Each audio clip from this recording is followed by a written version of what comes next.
É, então vai lá. É Organiza. esse. Olá, camaradas, companheiros e companheiras. Estamos aqui dia 2 de junho de 2022 para o nosso encontro número 2 do grupo de estudos para pensar o Brasil, nossa turma de teoria marxista da dependência. Hoje, no encontro 2, a gente vai começar a ler alguns capítulos do clássico O Capitalismo Dependente Latino-Americano, da Vânia Bambirra, que é um dos livros fundadores da teoria marxista da dependência, feito por uma de suas pioneiras, né? Então, selecionamos hoje para leitura o capítulo 1, Questões de Método, e o capítulo 2, Considerações Críticas a uma Tentativa de Tipologia Histórica Estrutural. Né? Esses dois capítulos são bem introdutórios, inclusive para quem nunca teve contato com a TMD, está chegando agora, é bem interessante iniciar os estudos pelo esse livro da Vânia Bambirra, que ela coloca de forma muito didática, né, o empreendimento de pesquisa, de análise que ela e os outros pioneiros da dependência faziam naquele momento. Né? Então, no capítulo 1, ela vai colocar algumas questões sobre como se chega, né, ao método, né, da teoria marxista da dependência, e no segundo capítulo ela vai fazer algumas críticas, né, principalmente sobre a visão do Fernando Henrique Cardoso e do Enzo Faleto sobre a dependência, né, já preparando para os capítulos seguintes, onde aí ela vai colocar a visão dela, que a gente vai ver no próximo encontro. Hoje quem vai começar o debate aqui com a gente é o companheiro André, do Rio de Janeiro, e com isso eu já vou pedindo ao camarada André para fazer uso da palavra. Depois da apresentação do André, pedir para o André apresentar em 20 minutos, né, com um pouquinho de tolerância sempre, mas 20 a 30 minutos aí poder fazer, apresentar, né, e depois, como de praxe, a gente abre para a participação de todo mundo. André, boa noite, seja bem-vindo aí e vamos aí ao nosso debate. Salve, camaradas, boa noite. Espero que estejam bem. Obrigado pelas mensagens boas-vindas, camarada Roberto. Enfim, e vamos para essa que é uma das obras, ao meu julgamento, de mais obrigatórias para todo militante que deseja ser de esquerda na América Latina. Né? O Capitalismo Independente, da Vânia Bambirra. Enfim, os dois primeiros capítulos, eles são bastante teórico-conceituais, né, para a gente começar a ter um ponto de partida, né, porque, e aqui como a gente tem um espaço bastante voltado, né, para militância, para formação política, a gente tem que entender que não conseguimos fazer uma mobilização que produza consciência se nós não tivermos uma boa capacidade crítica. E grande parte da nossa prática política vai influenciar na nossa teoria, né? Mas nós não podemos partir simplesmente do zero ou do, como diria Marx, do espontaneísmo, né? Precisamos canalizar essa indignação na forma de uma razão, né? Assim como os liberais fizeram a teoria do iluminismo, né, que era a teoria para canalizar a Revolução Liberal, que começou a acontecer no século XVIII e se expandiu para o século XIX. O proletariado, que é a classe que emerge como a classe dominada, né, do capitalismo, ela também teria de formar a sua própria ciência, que é o marxismo, né, que é a ciência da libertação das amarras do capitalismo, é a ciência da superação do regime de classes. Né? Bem, e esse texto, para começar, né, em relação ao texto, o primeiro capítulo ele é bastante voltado para uma orientação teórica, metodológica, como ponto de partida, né?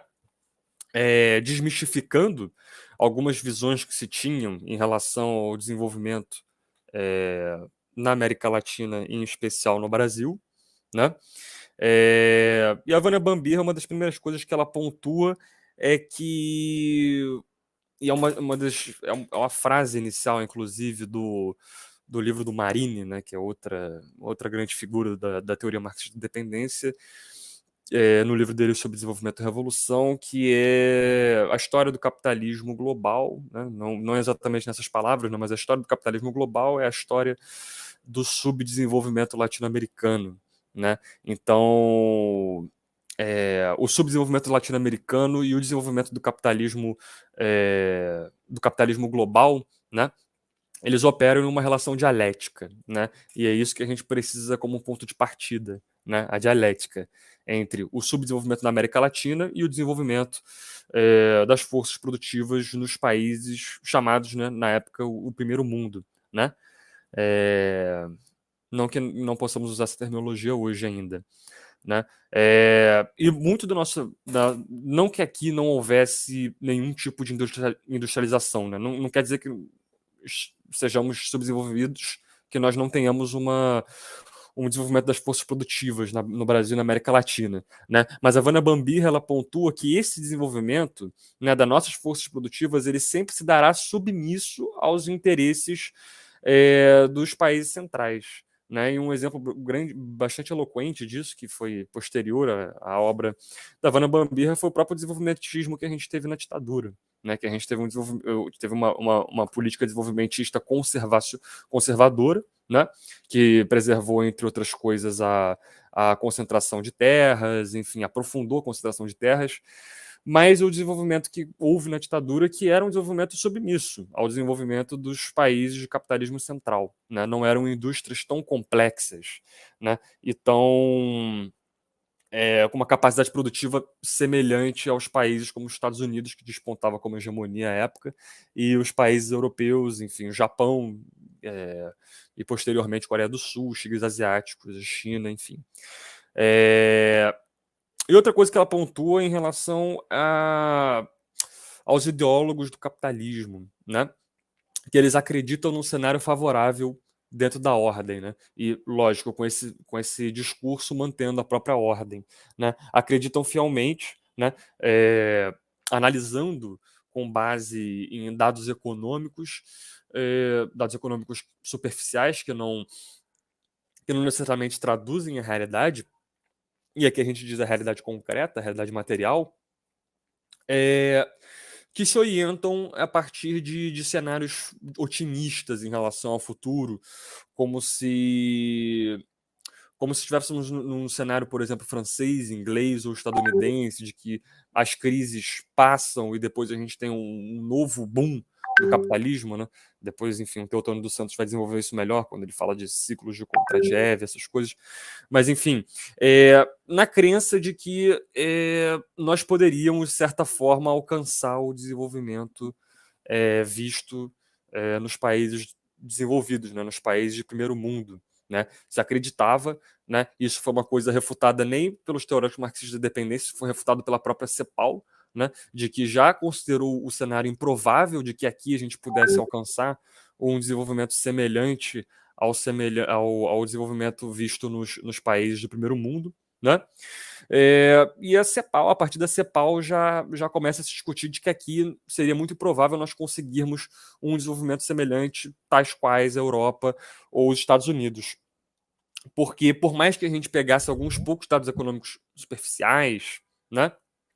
Nós, por exemplo, aí a CEPAL chama atenção, né? A Vânia Bambir traz algumas citações da CEPAL, né? Alguns dados econômicos, por exemplo, em relação à estabilidade da exportação, né? O Brasil, que é um país majoritariamente exportador de produtos agrícolas e minerais, né? Então esse é um dado econômico que já vislumbra um futuro de aprofundamento da crise, né? Que é uma crise contínua no Brasil, na América Latina, que é uma crise determinada pelo nosso subdesenvolvimento, pela nossa dependência, né? E que pela ordem capitalista nós não teremos, né, uma saída para esse sistema, né? E aí entra o Rui Mauro Marini, né, a partir de uma ruptura revolucionária que nós vamos conseguir uma saída para esse sistema. Não existe uma saída dentro da ordem para esse sistema, porque a ordem é justamente o subdesenvolvimento na América Latina. A ordem é o desenvolvimento das forças produtivas às custas do nosso subdesenvolvimento, né? Então o Marini já alertava isso. E acúmulo de divisas da dívida externa, né? Hoje a gente não tem tanto esse problema em relação à dívida externa, porque, enfim, isso é um debate longo, mas, enfim, lá no governo Lula houve o pagamento da dívida externa do FMI, que foi revertido em títulos de dívida pública, enfim, isso é um longo debate, a gente pode debater isso com mais calma. Eu acredito que Perdão? Acho que ninguém falou. Enfim, isso, a gente pode debater isso com mais calma, se vira enfim, alguém quiser uma discussão mais profunda em relação a isso. E ela também toca um pouco, né, na questão da ciência institucionalizada. Porque era no momento que ela estava falando um pouco de consciência, eu não sei se ela estava falando de ciência universitária, ou se produção científica de uma forma geral, mas ela fala muito de uma ciência institucionalizada. E aqui eu vi muito, eu pelo menos interpretei como ela se referindo às escolas e majoritariamente à universidade, né? Que a ciência institucionalizada limita a curiosidade e circunscreve as soluções para o regime vigente. Naturalmente, existe um certo... Essa obra foi feita em 68, se eu não me engano, né? Existe uma certa influência, por exemplo, de um teórico que eu acho muito bom, acho que é imprescindível de que nós, militantes, possamos lê-lo, que é o Álvaro Vieira Pinto, quando ele fala sobre a questão da universidade, né? Que hoje a nossa ciência, tal qual a gente vê na universidade, ela só consegue enxergar as soluções para os problemas reais, centrais e concretos da nossa realidade a partir de uma ótica liberal, a partir de uma ótica que circunscreve necessariamente a democracia liberal, uma ótica que circunscreve a ordem capitalista vigente no subdesenvolvimento latino-americano, né? Então ela nunca está disposta, né? Na verdade ela esteriliza, né? E a universidade faz isso com um enorme, vamos dizer assim, com enorme funcionalidade. Ela esteriliza a curiosidade, né? De tal forma que a gente não pode encontrar outra saída senão dentro do sistema. E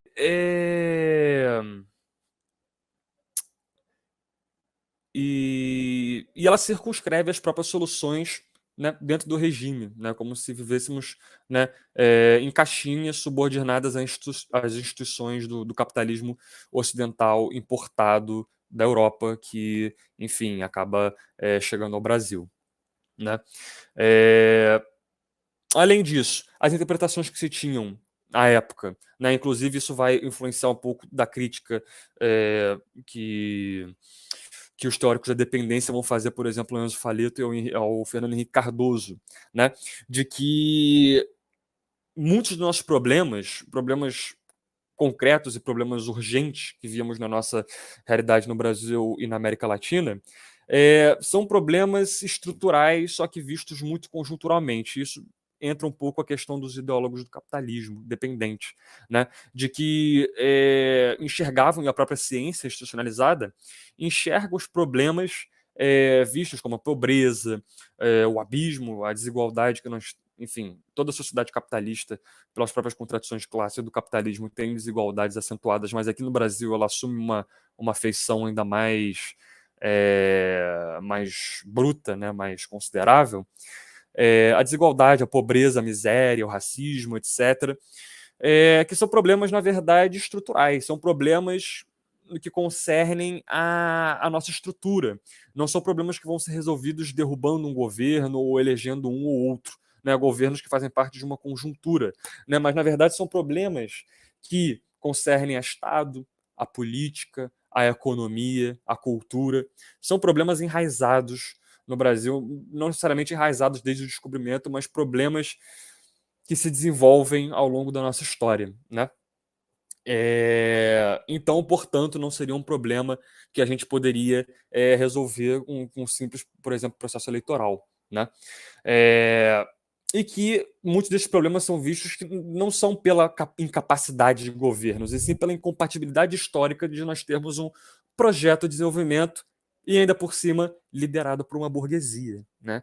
Inclusive que isso vai ser depois criticado pelos teóricos de dependência, que a nossa burguesia não estaria interessada em liderar um processo de desenvolvimento no Brasil, né? Mas enfim, isso é uma outra questão que a gente vai chegar lá. E que, portanto, né, eu vou dar um exemplo bastante palpável, né, agora está sendo cada vez mais constante, né, por exemplo, os deslizamentos de Petrópolis, que são um problema super capitalismo dependente, porque são problemas que a gente não vê nos Estados Unidos, não são problemas que a gente vê na Alemanha, nem na Inglaterra, nem na Suécia, etc., que são cada vez mais constantes e que toda vez que tem um deslizamento de Petrópolis, o que a gente vê no discurso, não vou nem pegar o discurso da mídia, que em grande parte influencia esse discurso, né, da mídia liberal, mas discurso da própria hegemonia que a gente tem na esquerda hoje, que são discursos voltados para culpabilizar um governo ou outro, né, um prefeito ou um simples administrador, né? Mas, na verdade, são problemas históricos aqui, enfim, o deslizamento tem uma outra natureza, mas são problemas históricos que concernem a nossa economia. Que nós não temos uma economia e um mercado interno mobilizadores e fortes a ponto de conseguirmos, por exemplo, prevenir situações como Petrópolis, né? E que não conseguimos, por exemplo, sustentar um processo de desenvolvimento suficiente para que nós pudéssemos superar problemas como é o caso dos deslizamentos de Petrópolis, né? Então, isso é a visão que a Vânia Bambirra, o Marini, o Teotônio dos Santos queriam trazer, né? Pela incompatibilidade histórica do nosso papel no capitalismo dependente, né? Submisso ao sistema capitalista global, né? Que isso vai influenciar, enfim, a economia, a política, mas também a cultura, a ecologia, etc., que são outras questões. E que o problema de nossa interpretação da nossa realidade é, sobretudo, um problema metodológico conceitual, né? Nós não estarmos de acordo, nós visualizarmos os nossos problemas concretos hoje sem ter um pano de fundo histórico, né, do nosso papel que exercemos primeiro como colônia, depois como capitalismo dependente, ou o capitalismo do desenvolvimento do subdesenvolvimento, que é uma tese do Gunder Frank, né, que, enfim, depois a Vânia Bambirra resgata a crítica que ele faz a essa noção de que os nossos problemas vistos hoje são meramente por conta de heranças do período colonial, inclusive a CEPAL vai defender muito isso a partir da figura do Celso Furtado, mas que, na verdade, são problemas muito além disso. São problemas que ultrapassam muito a questão das heranças coloniais. Na verdade, é a nossa inserção, né, numa nova dinâmica do capitalismo global, mas que não deixa e que mantém o nosso capitalismo de tipo independente. Né? O primeiro que o nosso capitalismo era de tipo colonial, nós éramos uma colônia, e que depois adquiria a função de um capitalismo independente, já com um império. Né? Além disso, a conceitualização da dependência, estudos específicos das estruturas dependentes concretas. O que isso quer dizer? É que no terceiro mundo, né, visto a época, os países subdesenvolvidos ou os países periféricos, eles tinham a natureza dependente, né, mas cada realidade merecia um estudo específico das estruturas dependentes concretas. Né? O sistema capitalista global ele é demasiadamente complexo, né? Então cada país ele vai exercer uma função na fragmentação produtiva do capitalismo. Então, e à luz também da formação cultural de cada país vai exercer uma função para a manutenção desse sistema. Né? E é isso que a Vânia Bambirra traz muito. Né? Inclusive numa concepção que, enfim, se vinha errada da Conferência de Bandung, né, dos países do terceiro mundo, de que cada país precisava ser estudado conforme a sua realidade, ainda que fosse independente. Né? E quando é importante mencionar isso que o texto não fala, mas quando a gente fala de capitalismo dependente, quando a gente fala de capitalismo subdesenvolvido, como é o caso do Brasil, a gente não fala necessariamente de que aqui a gente não tivesse uma classe dominante ou que nos países de primeiro mundo, nos países desenvolvidos, a gente não tivesse uma classe operária, uma classe dominada. Né? Na verdade, existem. Né? Não é meramente uma relação dialética entre países desenvolvidos e subdesenvolvidos, como se, enfim, um país fosse uma classe e outro país fosse uma outra. Mas, na verdade, esses países são compostos cada um por suas classes. Né? É importante frisar isso. Então, quando falamos aqui, por exemplo, de país, não aparece nesse texto, mas tem outros textos, por exemplo, do Teotônio dos Santos, quando aparece, por exemplo, um país proletário, a gente não quer dizer que é um país formado pela classe pelo proletariado de uma forma geral, né? Mas existe a sua própria classe dominante. É importante frisar isso. E aí, já entrando no capítulo 2, para não me alongar muito, a interpretação que vigorava tomava como ponto de partida o desenvolvimento dos europeus. Né? Então, quando a gente já tem depois o ponto de partida da metodologia que vai ser utilizada, a gente tem a crítica do pensamento desenvolvimentista que você tinha à época e de todas as correntes de pensamento que utilizavam como ponto de partida para a interpretação do nosso desenvolvimento, o desenvolvimento visto nos países europeus, que não seria um tipo de desenvolvimento visto que poderia ser visto na nossa realidade, né? Que é uma das bandeiras mais fortes aí da da teoria da dependência, né? E aí, já entrando na crítica, né, que a Vânia Bambirra traz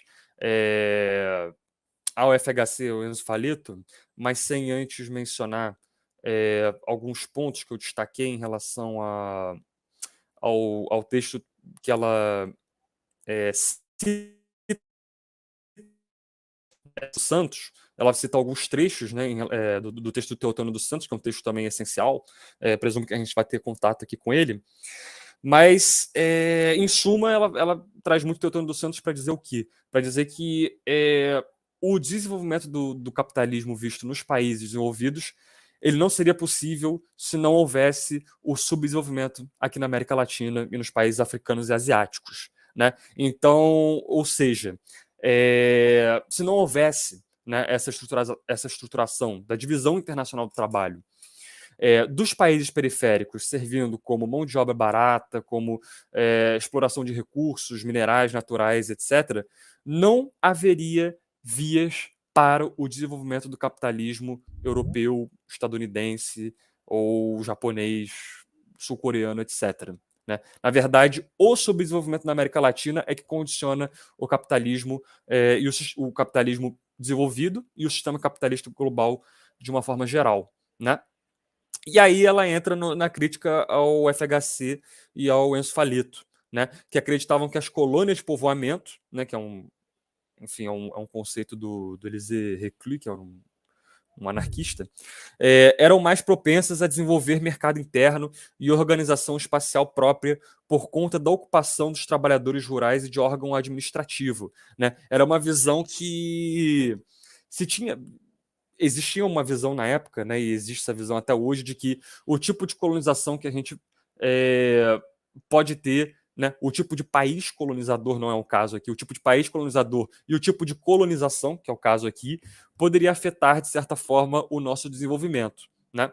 E aí eles pegam, enfim, o Faleto e o FHC pegam casos como Nova Zelândia, Estados Unidos, Austrália, que foram países que se desenvolveram, né? Países, inclusive, como Nova Zelândia, que é um país de povo novo, né? Como resgatando um pouco Darcy Ribeiro, né? Como também vai ser a Argentina. Mas eles consideram, por exemplo, casos, alguns apontados aqui no livro da Vânia Bambirra, né? Casos como, por exemplo, os guatemaltecos, e em especial os chilenos, né? Que tiveram um genocídio dos povos originários bastante distante, né? Em termos de América Latina. E também, eu já tinha um outro exemplo na cabeça, mas assim, era como se pensasse que a Namíbia poderia ser uma potência hoje. Né? A Namíbia também teve uma colonização do tipo povoamento, e a Namíbia, como nós bem sabemos, não é uma potência global. E isso sem nem entrar na questão do país colonizador, né? Porque senão, enfim, outra colonização, como por exemplo a inglesa, a Jamaica poderia ser uma potência, e não é. Né? A Jamaica é aquilo que a gente vê hoje. E na tese de que a colonização de exploração gerava concentração de renda e submissão ao mercado mundial. E essa é a maior contribuição que o Faleto e o FHC vão trazer, que é uma coisa que a Vânia Bambirra vai reconhecer, né, depois nessa obra, e que depois a FHC nos anos 90, enfim, manda aquela conversa toda de que esqueçam tudo que eu falei e bora privatizar. Né?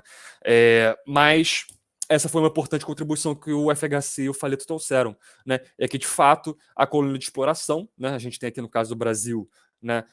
Primeiro começa com o pau-brasil, depois a gente tem a cana-de-açúcar, mais posteriormente a gente tem o café, né? A mineração nas Minas Gerais, que gera uma concentração de renda, né? E que gera uma sucção, né, desse valor para os países metropolitanos, primeiro pela atividade da colonização e depois pela atividade que a gente chama de superexploração, da sucção da mais-valia extraordinária. Né? E a própria submissão ao mercado mundial, né? Que também não deixou de ser vista, por exemplo, em países como a Guatemala, que ela traz o exemplo, né, de que é um país de colônia de povoamento, que tinha uma colônia, uma economia agrícola, né, de uma forma predominante, e que mesmo assim não conseguiu se desenvolver tal como os Estados Unidos, por exemplo, para a gente dar um exemplo mais próximo de nós, ou o Canadá, né? Enfim, e essa vai ser uma das críticas que a Vânia Bambirra vai trazer a essas duas obras. Outra crítica que eles trazem também é em relação a... Deixa eu pegar aqui o resumo. A origem dos tipos, né? De que a colônia de povoamento ela traria um maior controle, né, de uma integração nacional, né? Se a gente tem uma colônia de povoamento, então logo a gente tem uma ocupação, né, das terras, a gente tem a formação de uma burocracia administrativa, então, portanto, passaria, de uma certa forma, ela coloca entre aspas nesse termo que eu lembro, ela passaria por um processo de integração nacional. E aí eles dão um exemplo da questão de transporte, né? Que isso, na realidade, não vai se consolidar, né? Porque vai haver a submissão, né, da colônia de povoamento ao pacto colonial, de qualquer forma, né? Então, o pacto colonial ele acaba funcionando para ambas as realidades.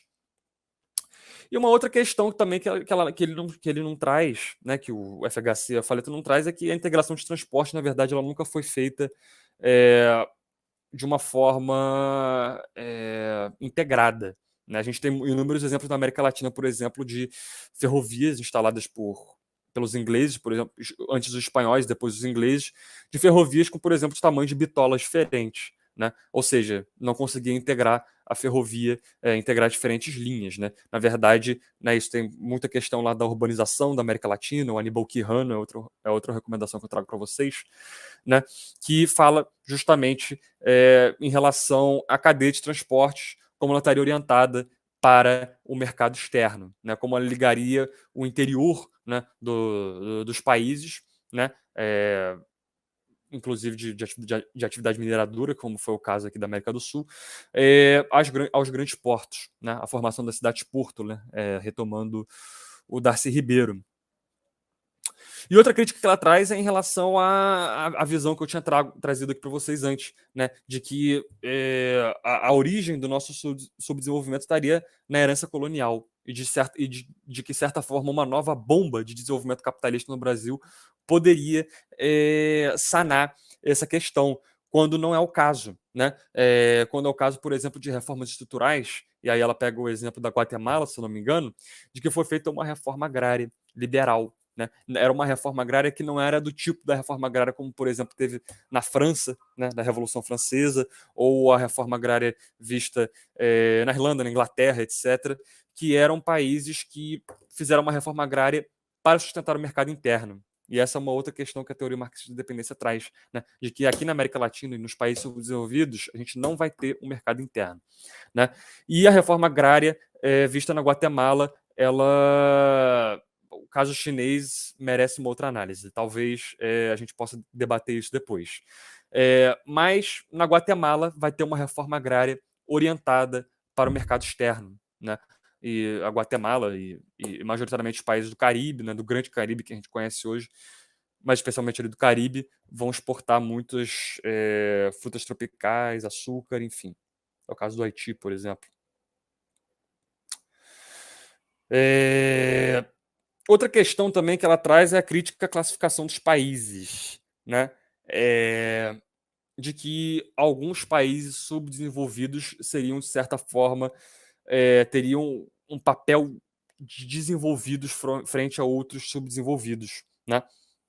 Isso que não tem nada a ver com, por exemplo, a teoria do subimperialismo do Marini, que também é um outro debate que eu não quero trazer aqui agora. Mas, na verdade, por mais, ainda que isso tenha a ver com o Marini, né, ainda que a gente tenha o desenvolvimento das forças produtivas, como a gente teve aqui no caso da ditadura, o Brasil não vai deixar de ser um país subdesenvolvido, né?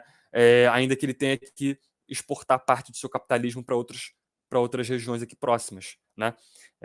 Foi o caso principalmente da Ponte da Amizade, do Paraguai, enfim, um caso à parte. Mas que a gente não vai deixar de ter nosso papel de subdesenvolvido, a gente não vai deixar de ter nosso papel majoritariamente de exportador de produtos agrícolas e minerais, né? Então, por mais que a gente, em certos momentos, em momentos muito específicos, tivesse um desenvolvimento, né, condicionado, um desenvolvimento submisso, né, à industrialização europeia e estadunidense, nós não deixaremos de ser países subdesenvolvidos e países numa função submissa na divisão internacional do trabalho. Então, isso é muito importante de ser frisado. E, por último, a pouca ênfase que o Faleto e que o FHC trazem ao período posterior a 45, que é um período muito frutífero, não só para o pensamento nacional, né, em relação à economia, política. A gente tem aí os exemplos do ISEB, tem o problema do Darcy Ribeiro, tem toda a discussão em relação à Revolução Brasileira, que a gente tem antes de 64, né, os caminhos da Revolução Brasileira, Nelson Werneck, né? O sindicalismo muito aceso, o movimento estudantil combativo, anti-imperialista, contra o vestibular, né? O sequestro de embaixadores, né? O que demonstrava uma grande consciência por parte da esquerda na nossa época, na época pós-45, né? E no próprio suicídio de Vargas, né, quando a gente tem a derrubada dos carros da Globo e da grande imprensa de uma forma geral, e que isso acaba refletindo, isso acaba respingando numa certa deficiência de uma análise histórica, né, que o Faleto e o FHC acabam deixando de trazer, né, acaba sendo uma análise muito mais próxima, né, da realidade atual, sem tocar necessariamente no nosso nervo histórico, né, e no própria função que a gente vai ter no capitalismo global, né? E aí,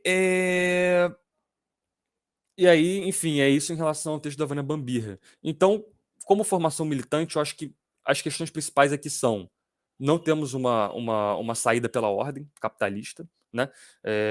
Principalmente aqui no capitalismo de dependente.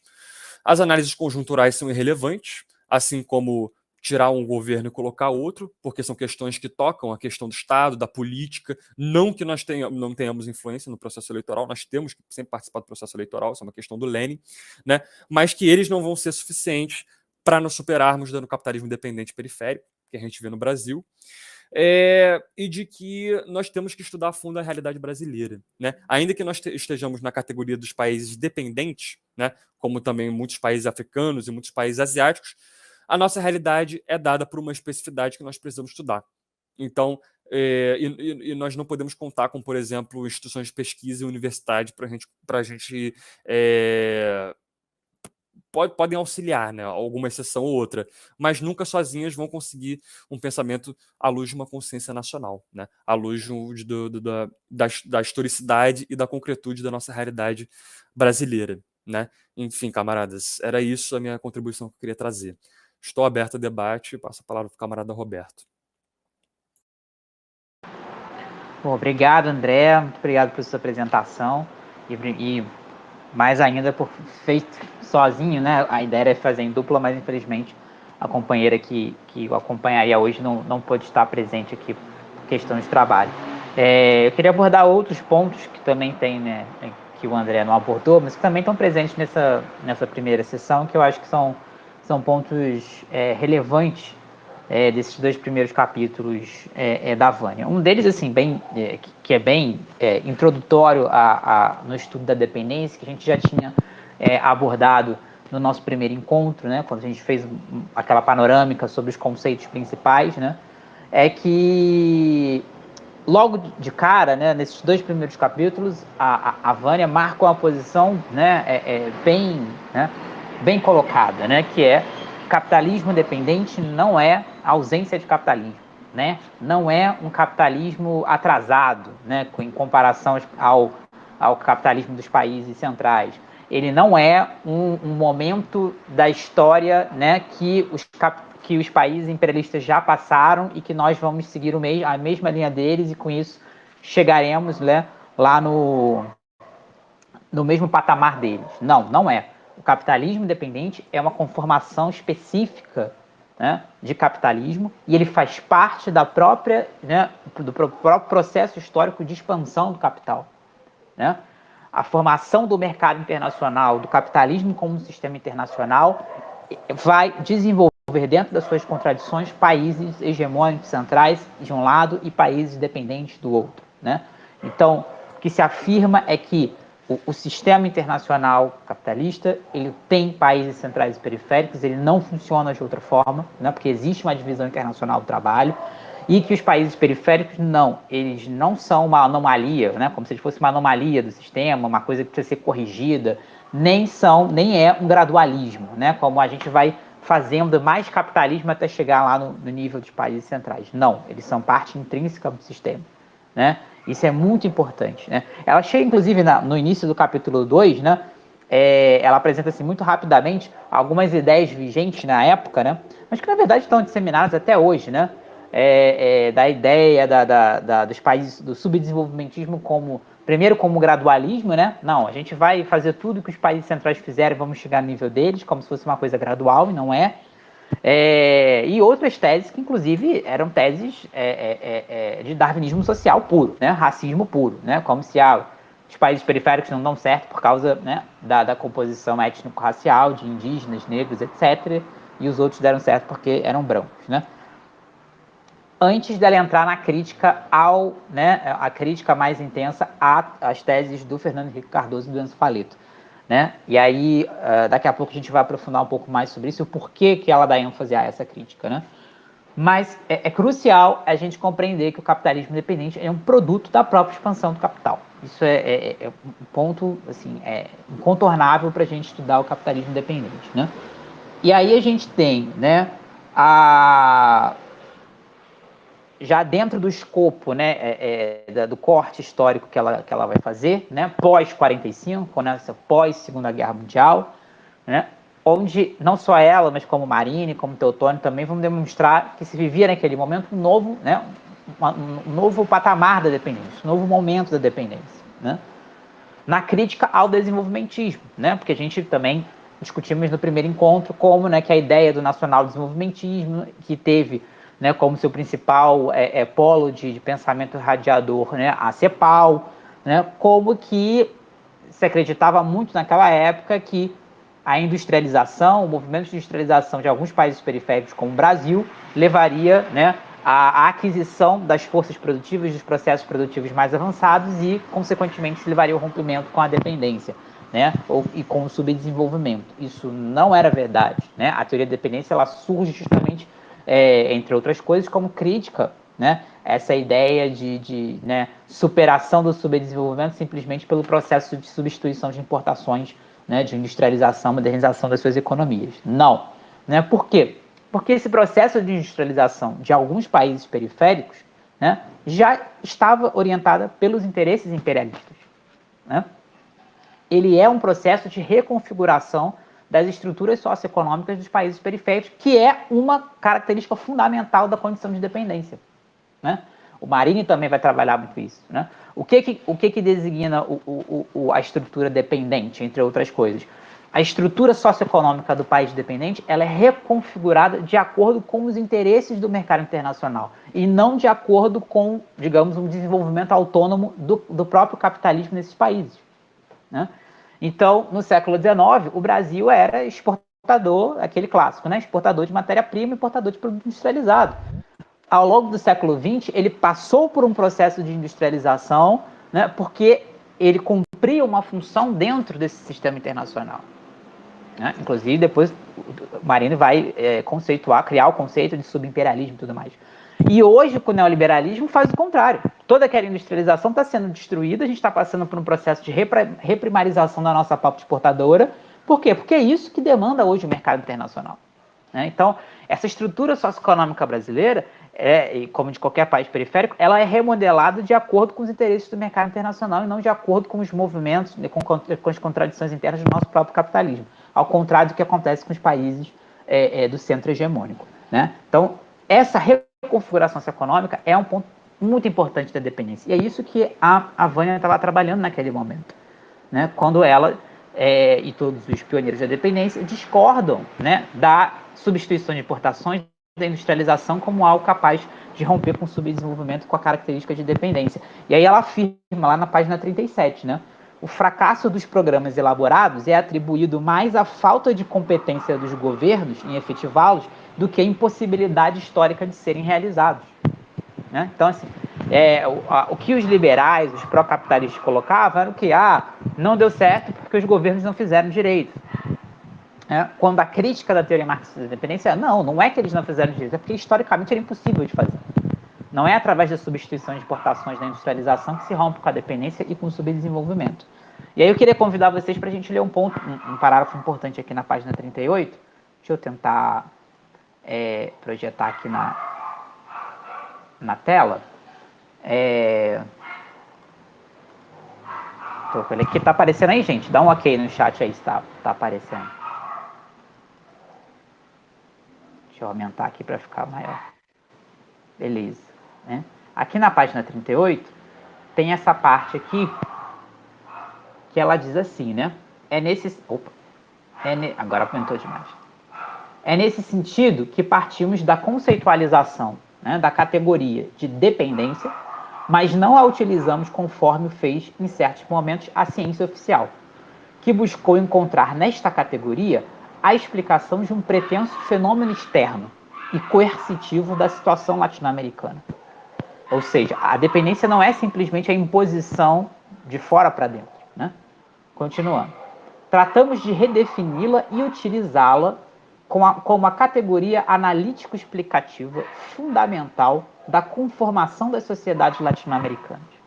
E, através dela, procuramos definir o caráter condicionante concreto que as relações de dependência entre centro hegemônico e países periféricos tiveram no sentido de conformar determinados tipos específicos de estruturas econômicas, políticas e sociais atrasadas e dependentes.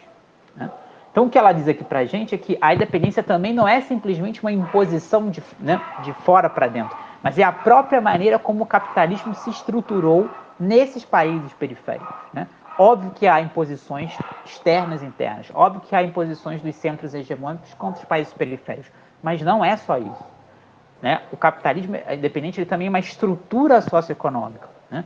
E, consequentemente, também vai desenvolver lutas de classes também com características específicas na dependência, nos países dependentes, em comparação aos países centrais. Né?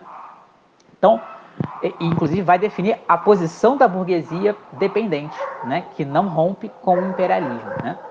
E aí ela continua citando o texto do Teotônio. Né? O esforço de conceitualização geral foi realizado no trabalho sobre La crisis de la teoría del desarrollo e las relaciones de dependencia en América Latina, de Teotônio dos Santos, que serve de marco teórico do presente estudo. Nesse trabalho se argumenta que, aí vem duas argumentações do Teotônio. Né? Primeiro, devemos caracterizar a dependência como uma situação condicionante.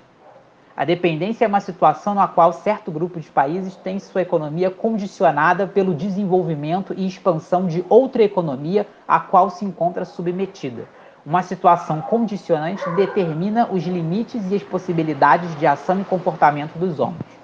Né? E segundo, desde ponto de vista, chegar à nossa segunda conclusão geral. A dependência condiciona uma certa estrutura interna que a redefine em função das possibilidades estruturais das diferentes economias nacionais. Né? Ou seja, o que o Teotônio está dizendo aqui, né, sendo citado pela Vânia Van Birra, é que a dependência ela condiciona, né, as contradições desse capitalismo periférico e, ao mesmo tempo, né, ela redefine, né, essa estrutura ela é redefinida, né, historicamente de acordo com os interesses do mercado internacional. E isso também vai modificar essa estrutura socioeconômica interna, isso também vai modificar toda a dinâmica da luta de classes, os tipos de governos, de estados que são predominantes em determinados momentos históricos. Tá? Então, se apresenta aqui, né, no método, né, inclusive o nome do capítulo é Questões de Método, né, no escrito da Vânia, que a dependência, né, não é uma simples imposição de fora para dentro, do externo para o interno. Ela é uma configuração de um tipo de capitalismo específico e da sua inserção e relação com o mercado internacional. E aí depois ela vai desenhar, né, o método de trabalho dela, que é o método marxista básico, né, do concreto para o abstrato, para voltar para o concreto abstrato, né, quando ela vai com a conceituação geral de dependência, né? Se conceitua o que é dependência, e aí depois vão se aprofundando, né, em escalas, né, cada vez mais específicas. Primeiro, uma tipologia, ou seja, dentro dos países capitalistas dependentes, né, onde a dependência é o condicionante. Podem ser identificadas algumas tipologias, né, diferenciar componentes internos essenciais, né. Claro, o Brasil é um país dependente, o Haiti também é um país dependente, mas tem estruturas socioeconômicas completamente distintas. Então, existem tipologias diferentes dentro desse campo da dependência. E, num terceiro momento, fazer estudos ainda mais específicos, e aí sim seriam as características gerais de cada país, né? Investigar como a dependência se manifesta, né, em cada país, né? O que, inclusive, varre muito das críticas que se faz contra a teoria da dependência muitas vezes, de que a dependência seria muito abstrata, porque seria querer aplicar uma determinada metodologia a um grupo diferente, de países completamente diferentes. Quando o movimento marxista não é assim. Você precisa da elaboração teórica abstrata, mas depois você vai para o concreto e aí você identifica as tipologias e os casos concretos, que obviamente vão ser vários, né? E o porquê que no capítulo 2 ela se preocupa em fazer especificamente a crítica ao trabalho do Fernando Henrique Cardoso e a do Enzo Faleto. Porque, gente, no momento que a dependência está sendo formulada, nas décadas de 1960 e 70, isso era um debate em disputa, né?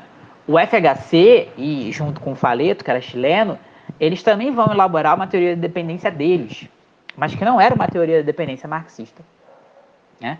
E que a Vânia, ela faz essa crítica justamente por entender que existia ali uma disputa, né, sobre a questão dependente, que, na verdade, como tudo na vida, é a manifestação da disputa, né, ideológica entre formas diferentes de pensar, de classe, né? Então, portanto, né, ela dá ênfase, né, a crítica à obra do Fernando Henrique Cardoso e do Enzo Faleto, porque eles vão fazer uma própria teoria da dependência deles, que hoje nós chamaríamos de uma teoria liberal da dependência ou uma teoria weberiana da dependência, né? E que ela já identificava como, olha, essa interpretação é equivocada. Essa interpretação, ela também não vai a fundo, né, no objeto. E, portanto, ela também é incapaz de fazer as críticas e propor as soluções necessárias para o rompimento da dependência, né? E aí tem uma questão fundamental, né, que muito se criou, principalmente em volta da figura do Fernando Henrique Cardoso, como o criador da teoria da dependência, e que depois, na presidência da República, quando ele diz aquela frase, esqueçam tudo que eu escrevi, como se ele tivesse sido muito à esquerda, radical, etc., no passado, e naquele presente, anos 90, quando ele é presidente da República, ele passou para o outro lado, né? Foi para a direita, virou... Quando não é verdade, né? E aí quem tem o trabalho mais aprofundado sobre isso é a Roberta Traspadini, que fez a tese de doutorado dela sobre isso, depois saiu em livro, né, que é a Teoria da Interdependência de Fernando Henrique Cardoso, que é publicado pela Expressão Popular. Quem lê hoje a tese do Fernando Henrique Cardoso, né, faz uma avaliação crítica, já percebe naquele momento que o FHC é capaz de identificar alguns componentes da dependência, mas não para romper com ela. O que o FHC propõe, na verdade, né, é a acoplação à dependência, a concepção de que é impossível superar a dependência e que o melhor a fazer para os países dependentes seria tirar proveito de alguma forma dessa relação, né? E aí a Vânia, naquele momento, década de 60 e 70, né, ela vai tecendo algumas críticas, o André já colocou na fala dele, né? Mas tem alguns pontos que valem a pena a gente aprofundar, né? A primeira, né, que é a crítica metodológica que ela faz ao Fernando Henrique Cardoso, né? Porque o Fernando Henrique Cardoso apresenta a economia como se fosse um marco, né? Como se a gente pensasse um teatro, né, como se fosse o cenário, né? A cenografia. Existe o capitalismo independente, ok, tá? Então, aqui a gente vai estudar os atores que existem no capitalismo independente. Então, existe a oligarquia latifundiária, existe uma burguesia industrial, existe uma classe trabalhadora, né? Tá, ok, mas... né? E o movimento da economia, né? Aí a crítica que ela faz é, o Fernando Henrique Cardoso, ele vê a economia como uma coisa quase estática, como se fosse um cenário, para, né, analisar os atores nesse cenário, que seriam essas diversas classes sociais. Ele faz um estudo sociológico. Só que ele faz um estudo sociológico de maneira liberal, porque ele não conta que a movimentação dos atores no cenário muda o próprio cenário. Né? Então, o que a Vânia está dizendo para a gente é, essa análise do Fernando Henrique Cardoso é uma análise liberal, por quê? Porque ela segrega economia de luta de classes. Né? Essa análise é análise liberal porque ela não compreende que essa luta de classes, o posicionamento das classes sociais é capaz de mudar a economia, mudar a sociedade. Por quê? Porque as classes sociais não se movimentam, né, na sociedade, na história, na economia, pelo bel prazer. Se movimentam porque elas têm objetivos econômicos, né, específicos. São movimentações, são contradições objetivas, porque há uma luta entre elas, né, pelo poder político que vai determinar a redistribuição econômica. Né? Essa é uma crítica marxista. A Vânia está sendo aqui extremamente marxista nessa crítica que ela faz. E uma outra que valeria a pena também a gente aprofundar, que o André mencionou muito bem, né, é o porquê que na obra do Fernando Henrique Cardoso não tem um aprofundamento na análise pós-45. Né? E aí é por isso que o Cardoso e os liberais vão para aquela coisa de classificar tudo como populismo, como caudilismo, etc., que é um conceito, é um não conceito, porque ele não conceitua nada. Né? Um conceito que vai dizer que o Jânio Quadros era populista, o Leonel Brizola era populista, não está conceituando nada, porque são atores completamente diferentes, com visões completamente diferentes. O conceito é justamente para você precisar as coisas. Se não precisa, então ele não serve. Né? Ele é inútil. Então, por que ele não consegue precisar? Por que o Fernando Henrique Cardoso não vai à frente? Né? Ele não vai à frente porque, pelo mesmo motivo que nenhum liberal vai à frente. Porque se ele tiver que ir à frente e aprofundar, vão ficar escancaradas as contradições do capitalismo. Ou mais especificamente no que a gente está tratando aqui, ficam escancaradas as contradições do capitalismo independente. Né?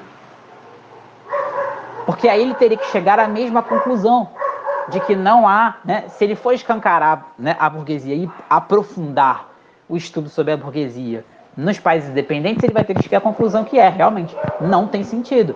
A burguesia dos países independentes não vai fazer uma revolução burguesa, ela não vai construir um capitalismo autônomo. Então, portanto, a única forma de romper com a dependência é romper com o próprio capitalismo.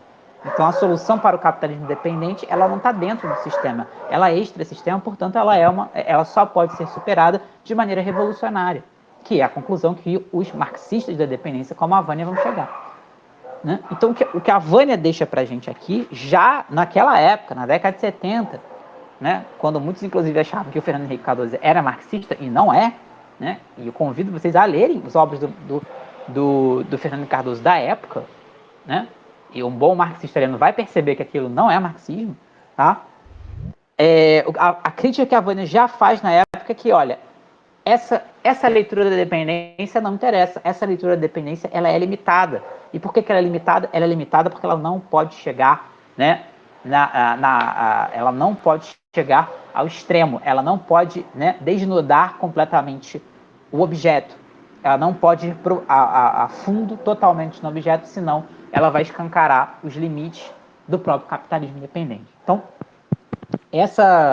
esses dois primeiros capítulos da Vânia são essenciais, principalmente para quem está tendo um primeiro contato com a teoria da dependência nesse momento.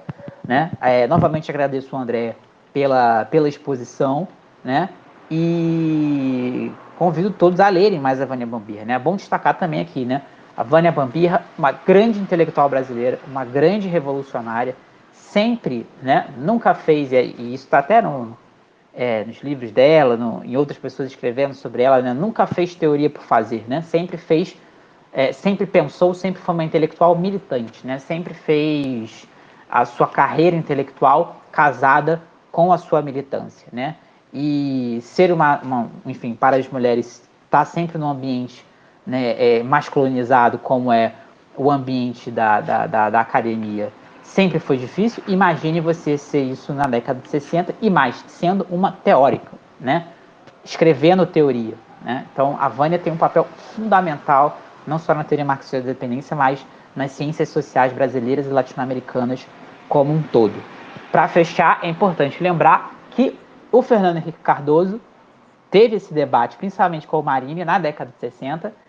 Ele e o José Serra escrevem, né, um texto criticando o Marini, fazendo uma série, né, de críticas aos marxistas da dependência, completamente sem pé nem cabeça, né, fazendo uma série de críticas sobre coisas que não estavam nos textos.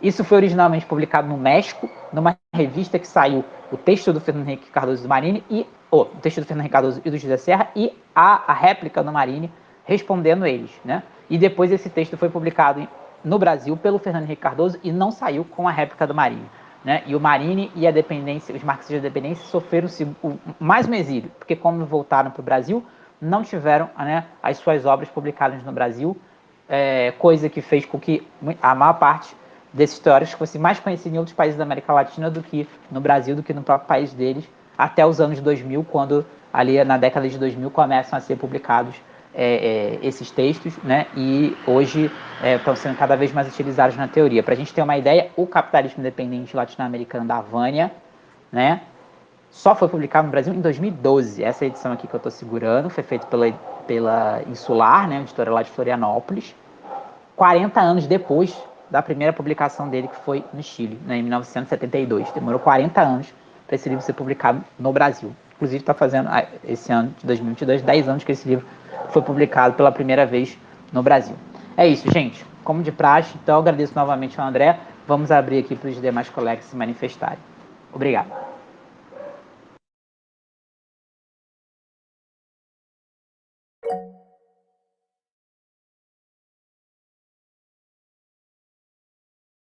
Vai lá, Yasmin. Bom, vocês estão me ouvindo? Beleza. Eu queria primeiro fazer um comentário breve sobre a questão teórica que vocês abordaram, né, sobre a importância e também a escolha, né, da Vânia Bambir iniciar o texto com a questão do método, né, e como a apresentação de vocês destaca a importância do método e o viés político, né, o não esvaziamento político da questão de método, né. Eu acho que se eu tivesse lido esse texto antes de ter lido a Dialética da Dependência, que é bem, assim, que eu considero um pouco mais difícil, assim, tive mais dificuldade com a Dialética da Dependência, né, teria facilitado. Então, é muito bom mesmo esse texto, esse primeiro texto, né, da Vânia. Confesso que eu li a questão do método, não consegui ler o segundo capítulo, mas já foi muito importante, né, e eu já faço esse link, né, com a Dialética da Dependência, que é onde o Marini inicia, né, trazendo a questão do método e propondo uma nova forma de método, né, tentando problematizar a ortodoxia, né, o que seria, então, a ortodoxia, né. Então, acho importante a gente perceber isso, né, e perceber como é que se dá esse debate. A partir desse debate todo que fizemos, né, e também com a primeira aula do Roberto, né, eu queria fazer uma pergunta mais voltada não só para o Roberto, mas o André também sinta à vontade a fazer, né.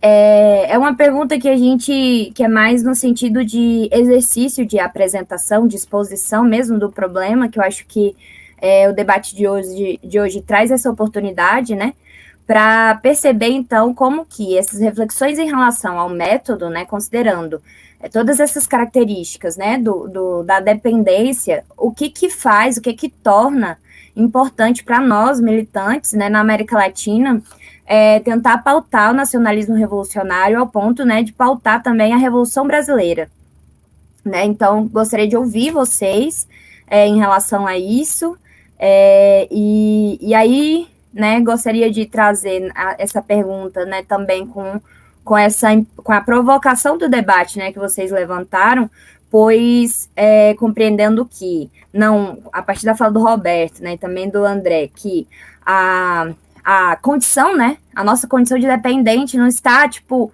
à mercê de uma evolução ou de uma transformação para algo que seria alcançável, né?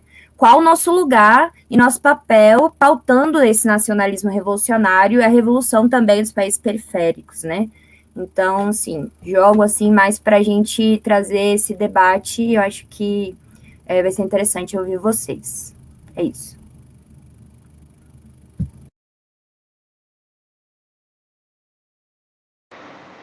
Ok, mais alguém quer falar, gente? Ou a gente responde a questão levantada pela Yasmin? Se alguém já tiver algo parecido para falar, já emenda, né? Ó, Gabriel quer falar aí. Vai lá, Gabriel. Bom, boa noite, camaradas.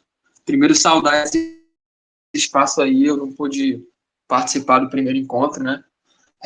Mas acho que é evidente que é fundamental a gente trazer essa teoria que é tão importante para o nosso objetivo, né?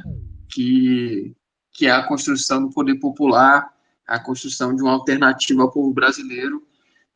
Então, primeiro, saudar aí esse espaço, que eu acho que é fundamental a gente estar conseguindo organizá-lo depois do nosso curso também muito importante, que foi o da obra do Darcy Ribeiro.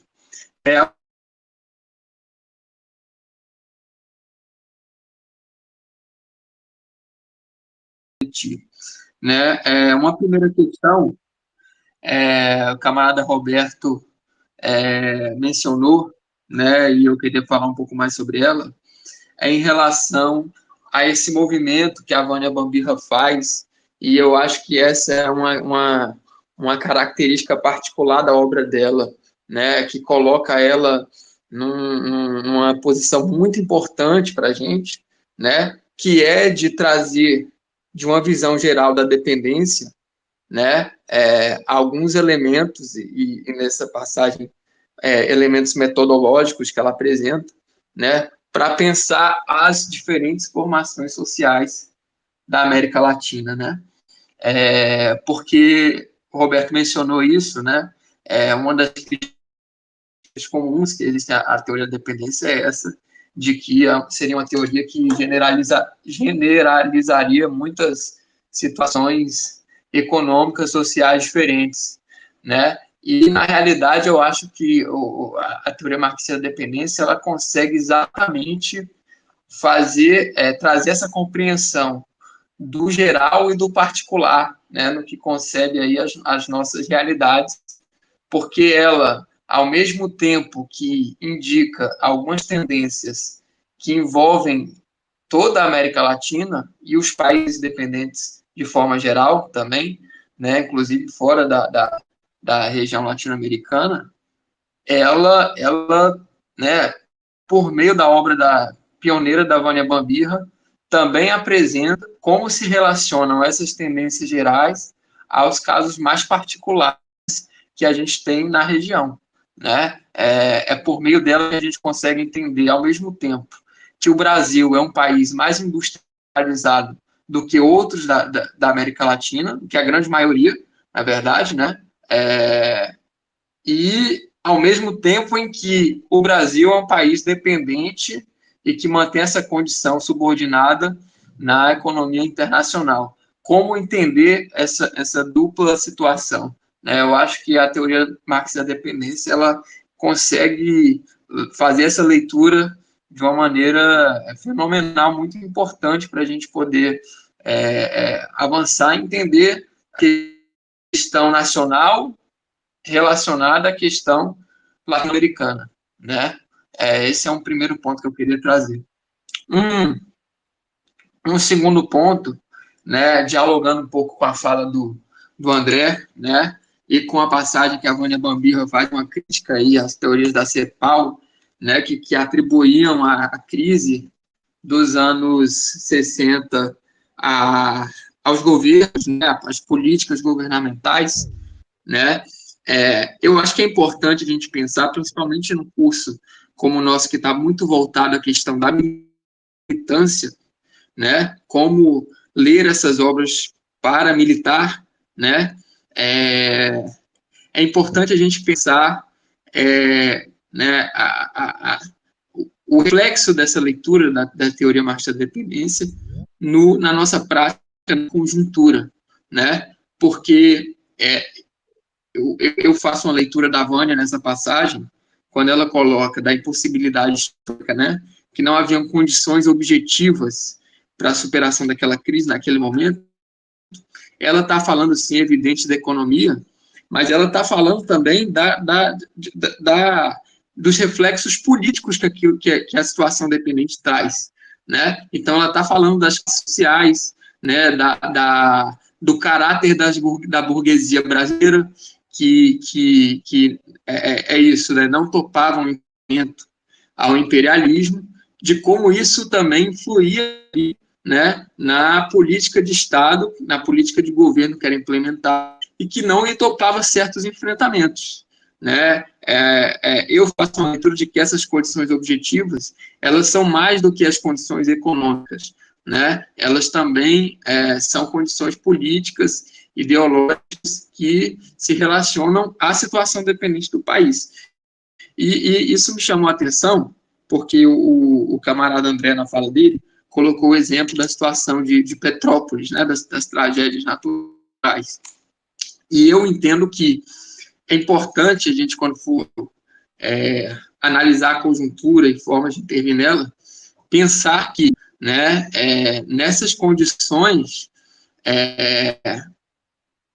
a grande parte dos governos não se colocam para prevenir esse tipo de tragédia ou para garantir uma situação de moradia, de vida digna para a maioria das populações, porque esses governos têm um comprometimento também com essa burguesia, né, que é uma burguesia dependente, né, super exploratória, né, e que coloca as massas nessa condição de vida, né? Então, eu acho que isso coloca para a gente uma reflexão de que a intervenção na conjuntura política ela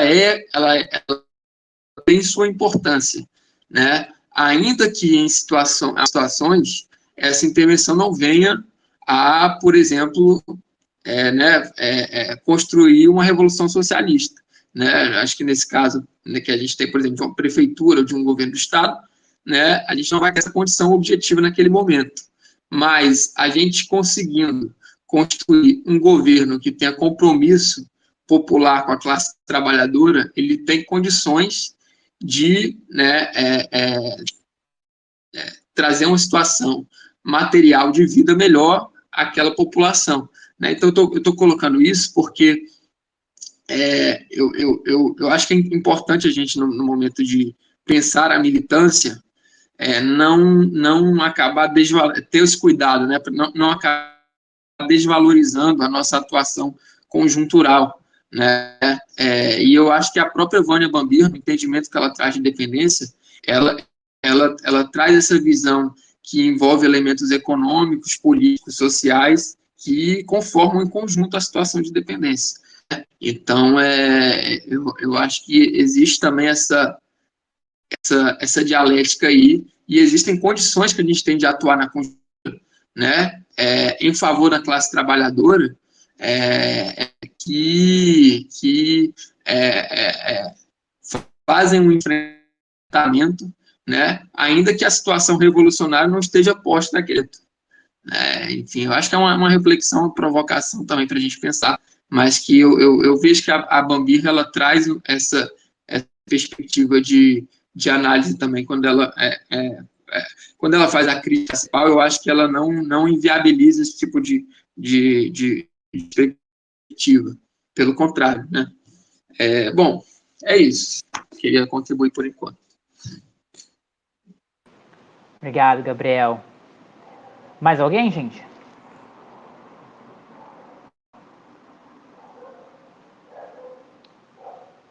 Não, então vou voltar naquela questão que a Yasmin colocou, uma boa questão, né, da importância de se pautar o nacionalismo revolucionário e a Revolução Brasileira pela militância, né? Depois de feito todo esse debate sobre capitalismo independente como parte, né, do desenvolvimento das próprias relações capitalistas em nível internacional, né? Aonde fica, então, esse papel, né, do nacionalismo revolucionário, da Revolução Brasileira?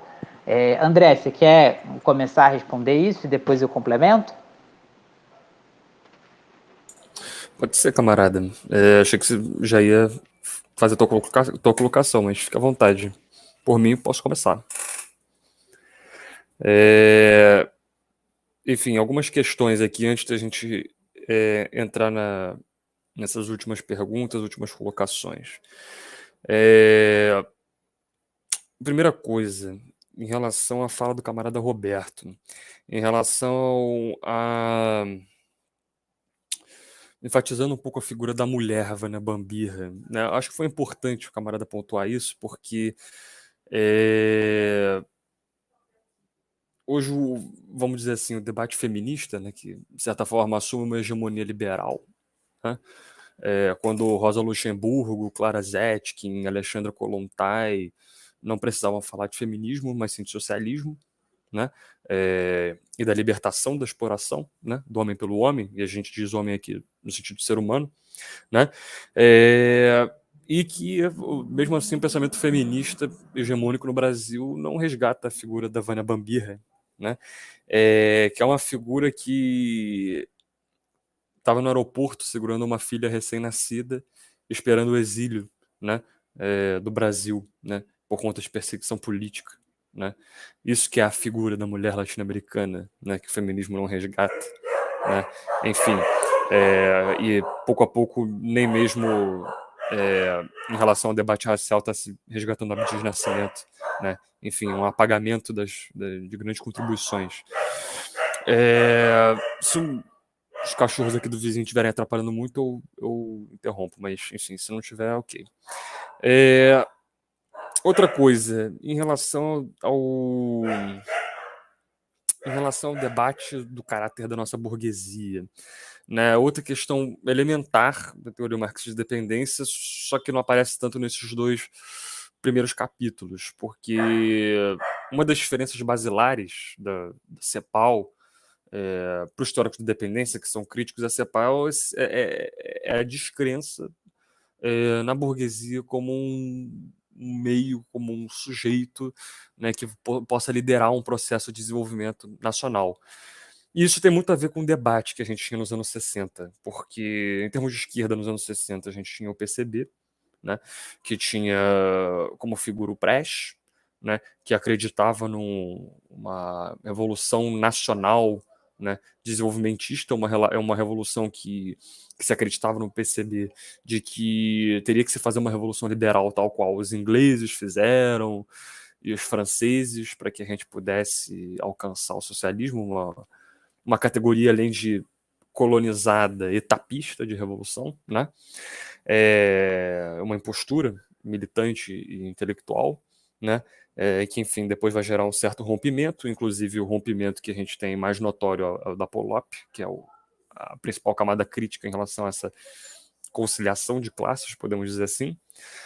E outra questão, e os outros, o PCB que acreditava nisso, né? A CEPAL, que acreditava num processo de desenvolvimento a partir da aliança com a burguesia, e, enfim, parte da esquerda que já não estavam mais contentes, né, com isso, né? Mas devido à não radicalização da figura do Jango, acabou se dando para essa ditadura, enfim, mesmo figuras trabalhistas, como o exemplo do Brizola, que sempre foram, podemos dizer assim, democratas, burgueses, né?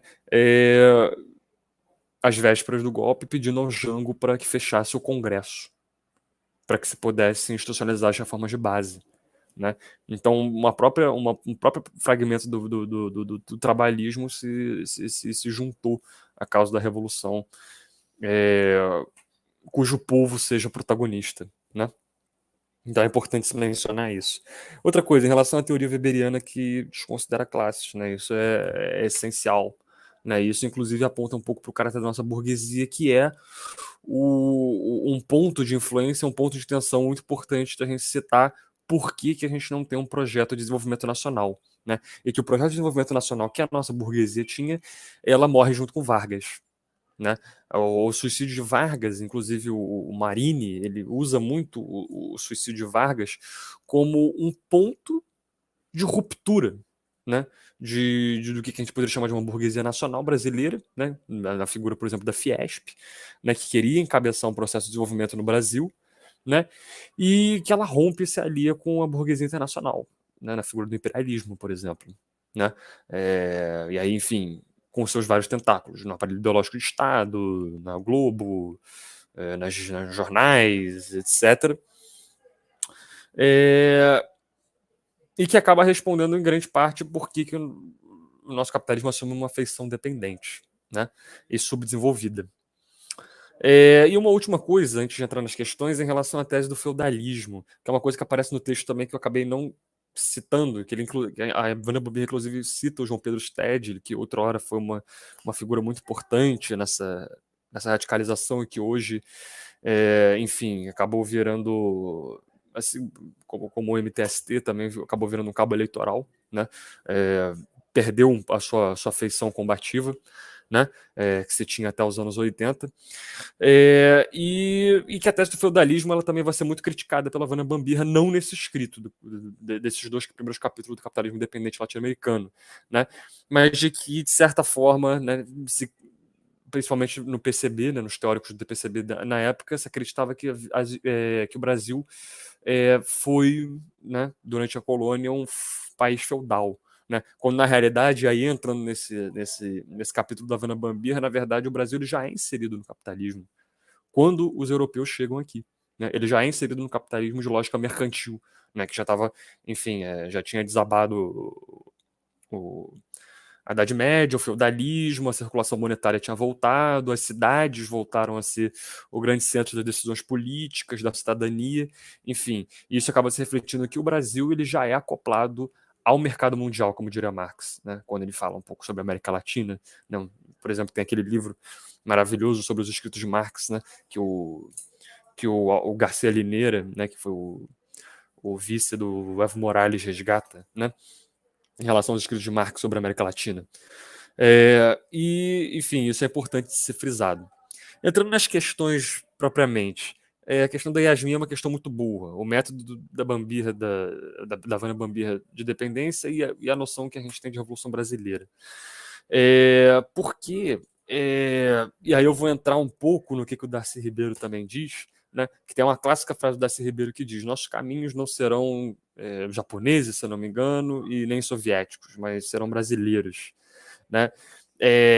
Essa questão da dependência, por mais que entrando numa questão um pouco repetida, né, de que a dependência assuma, né, nos países subdesenvolvidos, nos países de terceiro mundo, uma afeição de dependência, mas em cada realidade de uma forma condicionante, de uma forma concreta, de uma forma específica, né? Então, quando a gente for estudar a Revolução Brasileira, por exemplo, a gente vai, e quando a gente estuda a Revolução Brasileira, e quando a gente teoriza e conceitua a Revolução Brasileira, a gente está à luz da consciência nacional. Isso é muito importante. E isso, inclusive, filtra grande parte do conhecimento que a gente tem, por exemplo, dos países europeus e estadunidenses, que não se aplicam à nossa realidade. Então, quando a gente tem, por exemplo, pensar aqui, alguém para difamar. Não vou difamar nenhum revolucionário, vou difamar o peronismo. Por que não faz sentido você ser peronista no Brasil? Porque não existe um movimento peronista no Brasil e não tem a ver com a nossa historicidade, nem com o nosso desenvolvimento do capitalismo brasileiro e mais argentino, né? Então são essas diferenças que a gente tem muito importantes entre cada realidade, né? Então, quando a gente pensa, por exemplo, na Revolução Brasileira, a gente precisa fundar, por exemplo, os históricos trabalhistas, nos liberais, nos positivistas, enfim, gente que pensou, por mais que liberal que fosse, pensou na realidade brasileira, né? E que possa ter eventuais contribuições a se dar, né? Então, quando a gente pensa na Revolução Brasileira, a gente não pensa... as revoluções não se exportam, que é uma tese muito importante do Edmundo Muniz, que foi ministro do Brizola aqui no Rio. Enfim, uma figura histórica também que escreveu um livro, A Originalidade das Revoluções. Recomendo esse livro fortemente para os camaradas das Brigadas Populares. E que ele diz, né, que as revoluções elas não se exportam e que as revoluções elas são autóctones, elas são fundadas num profundo conhecimento em relação à realidade nacional, né? E que esses caminhos serão tomados à base de nossa realidade. Então, isso por exemplo, é um dos e tem um escrito da Vânia Bambirra, uma coisa que eu disse na última reunião, inclusive, o escrito da Vânia Bambir em relação à crítica à teoria do foco, né? Na época ela assinou como Cléia Silva, que era o pseudônimo que ela utilizava durante a ditadura, né? Mas o que ela fala, né, na teoria do foco? É que as revoluções não se exportam e que a visão que a gente tem em relação à Revolução Cubana, de que ela foi uma revolução feita por guerrilhas, ela não é bem assim, né? Quando na realidade houve um apoio, né, da classe proletária, tanto rural quanto urbana, em Cuba, que não conseguiria vincular esse processo de guerrilhas à Revolução Cubana se não houvesse esse processo, né? E que esse é um dos grandes erros, inclusive, do Che Guevara, quando ele tenta aplicar o processo de Revolução Cubana no Congo, né?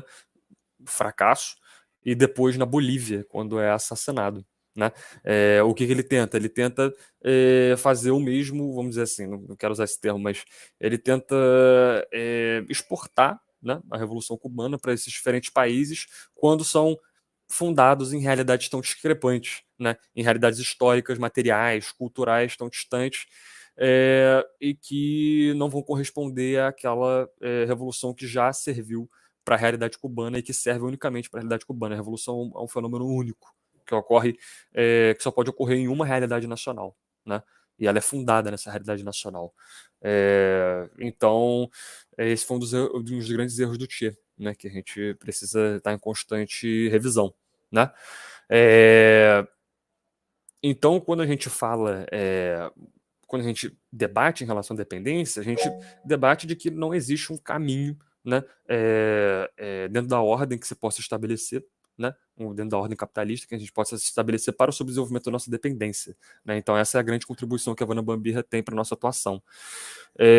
Camarada Roberto, eu me alonguei um pouquinho, ainda não terminei as questões, mas se quiser pontuar alguma coisa, pode falar. Peço perdão pela...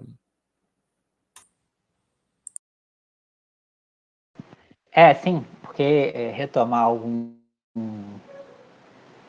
pontos. Primeiro, tem uma questão aqui do chat que passou batido antes de responder a questão que a Yasmin levantou, mas lá ainda na apresentação do André, quando ele falava sobre alguns processos de reforma agrária, né, na América Latina, né, o Moizinho aqui perguntou no chat e o caso chinês, né? E aí eu acho que o caso chinês não se adequa a essa discussão que a gente está fazendo, porque a reforma agrária na China foi feita depois da tomada do poder, né? Já no socialismo. Então, é uma características completamente diferentes, né? O que a Vânia Bambir está discutindo no texto agora são reformas agrárias em países capitalistas dependentes, né? Que foram feitos, por exemplo, no México, pós-Revolução Mexicana, que foi feito na Guatemala, e que, na crítica da teoria marxista da dependência, essas reformas agrárias não foram suficientes, como não poderiam ser, para romper, né, com a dependência, né? Então, essa reforma agrária, digamos, para a gente dar uma nomenclatura liberal, né, que foi um ponto importante nos processos, né, de formação do capitalismo, da sociedade burguesa nos países centrais, ela não funciona da mesma forma como aplicada no capitalismo independente. E mais do que isso, né, até mesmo no socialismo existem diversas propostas diferentes de reforma agrária, né? Inclusive o João Pedro Stedley, o MST, inclusive tem bastante produção sobre isso, né? Diferentes experiências de reforma agrária que se adequam, como tudo na vida, tem que se adequar ao tempo e espaço, né? Que, enfim, aí eu queria depois também retomar, ainda antes de responder Yasmin, citar a própria Yasmin, que ela escreveu aqui no chat aqui uma reflexão importante, né? Eu vou ler aqui. O método estruturado a partir da relação do geral e particular, né, não considera apenas a relação entre centro e periferia, mas também o elemento histórico do próprio método, que é decisivo para a posição política do método defendida pela teoria marxista, incluindo, né, a TMD. É o destaque que eu e Yasmin, né, fiz quando comentei sobre essa preocupação da Vânia e dos outros teóricos da TMD em se pautar o método. Foi instrumento decisivo de disputa da teoria da dependência na América Latina, exatamente, né? Então, o próprio método já é um objeto de disputa, né? Porque o próprio método ele já vai condicionar, né, aonde você vai chegar, né? Então, o elemento histórico do próprio método, né, como a Yasmin colocou, é importantíssimo. E é isso que a Vânia está pautando polemizando nesses 2 primeiros capítulos, né, com outras formas de se pensar o capitalismo latino-americano, principalmente com essa, digamos, versão liberal weberiana da TMD, né? Agora, sim, entrando no que a Yasmin levantou, né, a importância de pautar o nacionalismo revolucionário e a Revolução Brasileira é fundamental, né? Porque se a gente compreende que o sistema internacional, né, se o capitalismo é um sistema internacional, que esse sistema ele é intrinsecamente desigual, né? Ele precisa, né, ter de territórios, espaços desiguais. Ele não funciona de outra forma, né? Ele funciona a partir de uma divisão internacional do trabalho. Né? A divisão internacional do trabalho é um elemento constituinte do capitalismo, enquanto um sistema internacional, enquanto, digamos assim, o primeiro modo de produção da história da humanidade que abarca o planeta inteiro. Né? Se a existência e a relação entre centros e periferias são parte constituinte desse sistema, se você ataca, né, e destrói isso, você coloca todo o sistema a perder. Né? E aí eu faço uma analogia, por exemplo, aquela frase da Angela Davis, né, quando ela fala sobre as mulheres negras, né? Quando as mulheres negras se organizam, lutam, elas chacoalham toda a estrutura social. Por quê? Porque, historicamente, nas sociedades, as mulheres negras são, né, a fração da classe trabalhadora mais precarizada, que vive nas situações mais precárias, com os maiores níveis de exploração. Então, se esse elemento, né, começa a se organizar, reivindicar e movimentar, ele acaba chacoalhando toda a estrutura social. Fazendo uma analogia com essa frase da Angela Davis, se os países periféricos começam, né, a se organizar, a pautar a sua libertação, questionar essa divisão internacional do trabalho, eles vão chacoalhar toda a estrutura internacional no qual está alicerçada o capitalismo enquanto modo de produção. Né? Aquilo que o Lenin dizia do elo mais fraco da corrente. Né? E que os teóricos marxistas da dependência vão colocar que o elo mais fraco da corrente talvez seja a periferia. Né? E que, se a gente for ver a história das revoluções socialistas, todas as revoluções socialistas da história até hoje aconteceram em países da periferia, não do centro.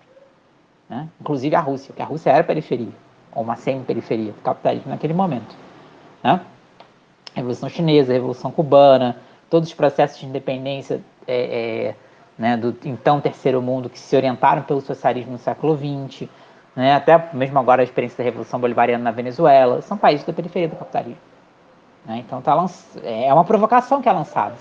Não seria o elo mais fraco da corrente a periferia? Aqui as contradições do capitalismo não são mais agudas, então, portanto, aqui, né, as condições objetivas para a revolução não estariam, né, mais latentes do que nos países centrais, né? Nos países centrais, onde é possível para a burguesia alocar, né, os interesses daquela classe trabalhadora de alguma forma, né, conseguir responder a alguns interesses e com isso diminuir a tensão na luta de classes, coisa que não é possível na periferia. É uma provocação que a dependência traz para a gente. Né? Então, o imperialismo ele é uma das contradições principais do sistema capitalista.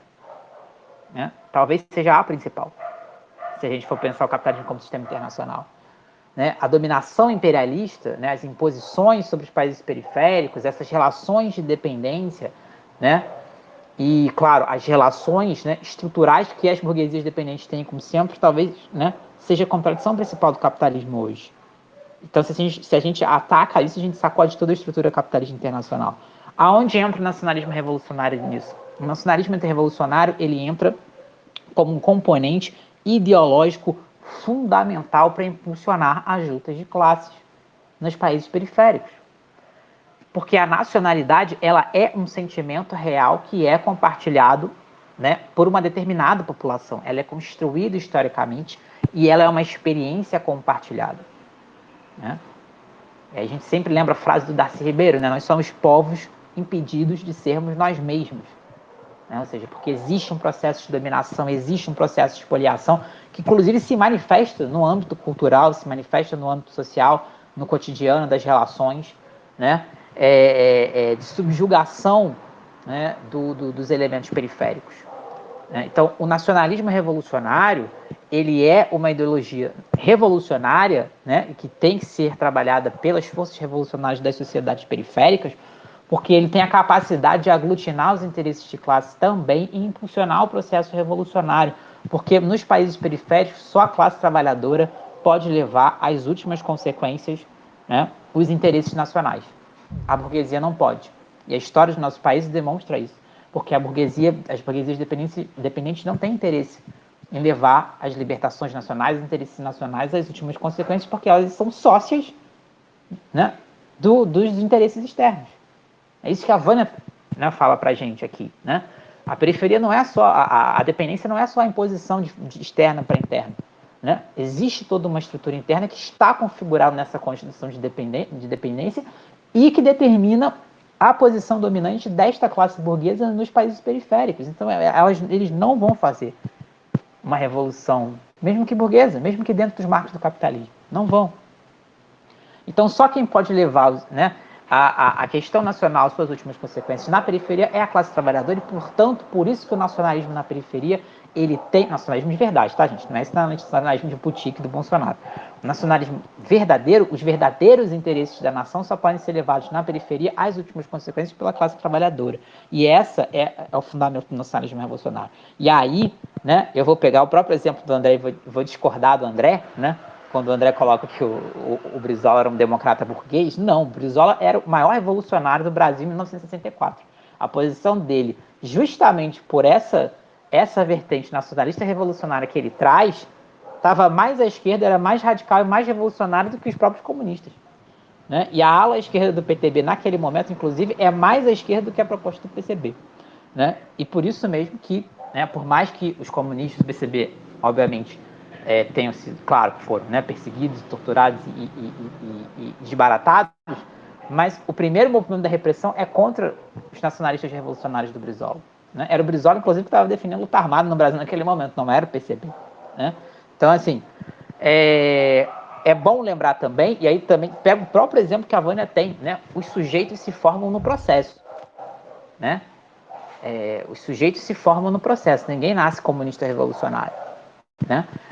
A gente pode pegar o Brizola, mas qualquer outra figura que vai mudando a sua posição ideológica ao longo da vida. Tem gente que faz o caminho contrário, né? Vem da esquerda, vai para a direita e se vende, né? Foi o caso, inclusive, do Regis Debray, que é o cara que na verdade, teorizou o foquismo, que não foi o Che Guevara, né? Quem teorizou o foquismo foi o Regis Debray.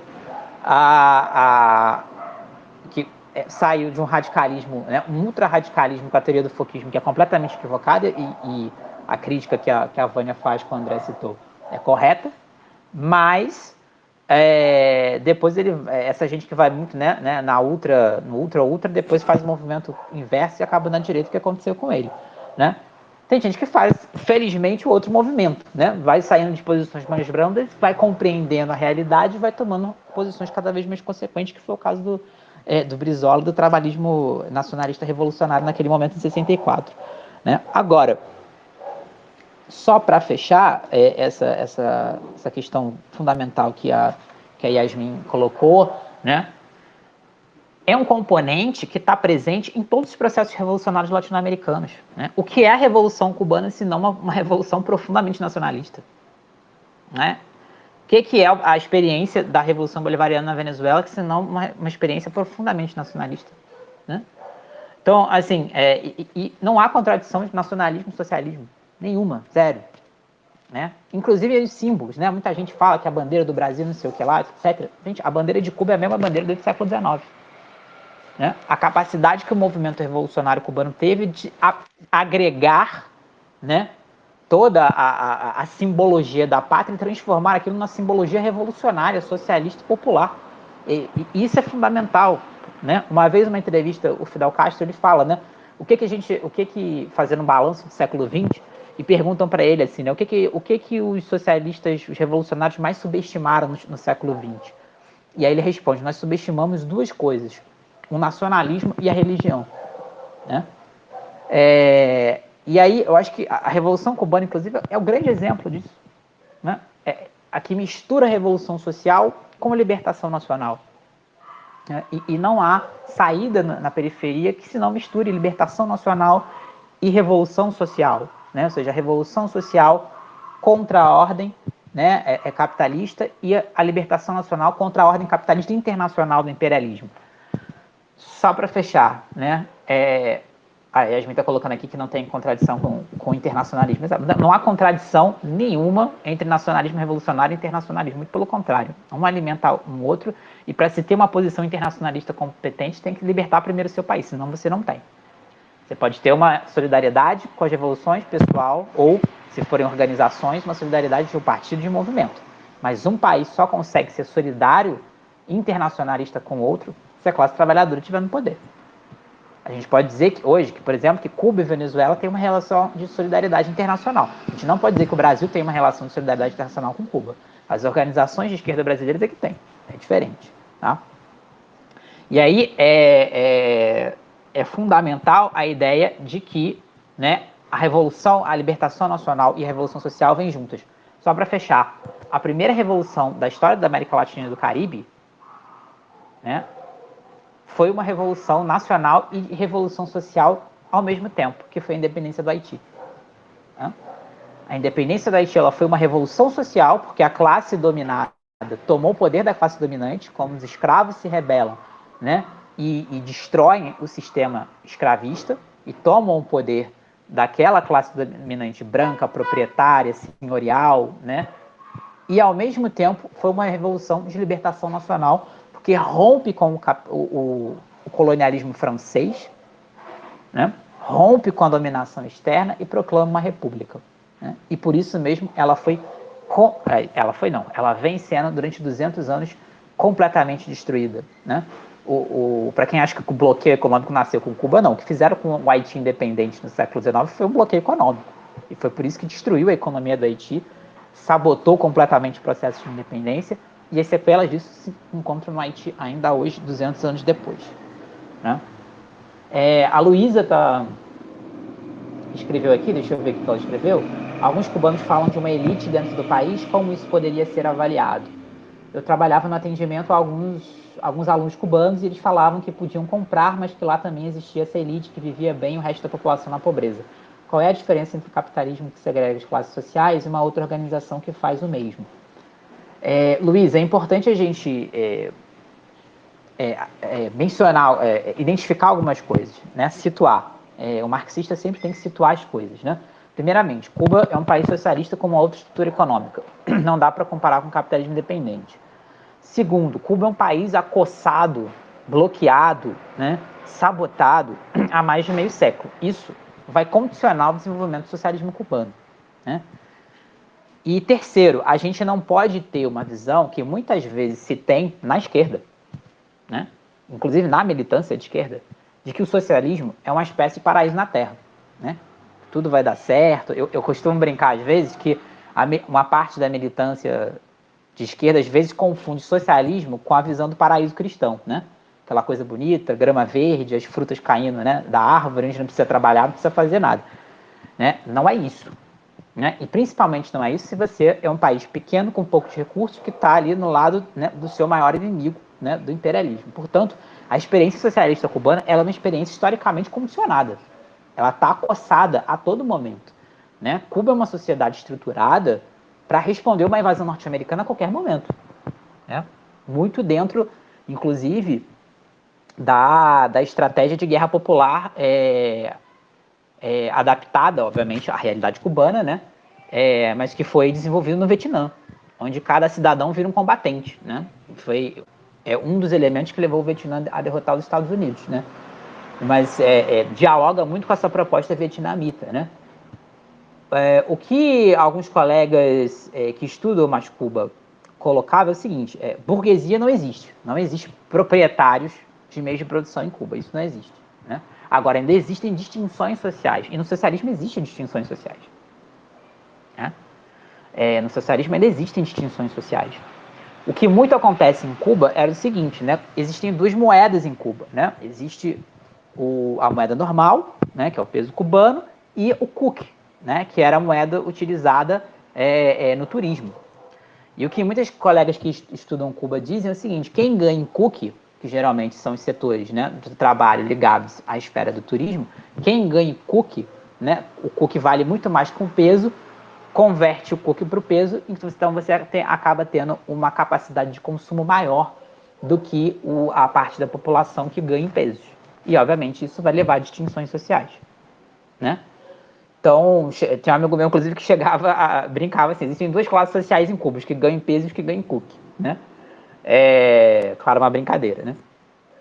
Mas existe essa distinção social, tanto que nos últimos congressos que teve do Partido Comunista Cubano e também agora na Constituinte, uma das maiores reivindicações da população, né, porque tudo que é discutido em Cuba é consultado à população, né, você pode participar no teu conselho de bairro, né, às vezes tem até de rua, dependendo da densidade demográfica. Uma das maiores reivindicações da população era acabar com essa dualidade monetária, né, de ter as duas moedas, porque estava levando justamente a uma distinção social entre os trabalhadores que ganhavam em peso e os trabalhadores que ganhavam em cookie. E essa reivindicação começou a ser atendida, né? Cuba hoje está num processo de reunificação monetária já há alguns anos. Isso vai, obviamente, vai levar um tempo, é um processo. Mas eu acho que no intervalo de 5, 7 anos, menos de 10 anos, a ideia é que essa reunificação monetária seja complementada e isso deve levar, né, se não uma extinção, mas um abrandamento dessa distinção social. Tem um outro elemento também, que é um condicionante externo, que é famílias que têm familiares em Miami, né? Existem famílias cindidas, que uma parte da família vive em Cuba, a outra vive nos Estados Unidos.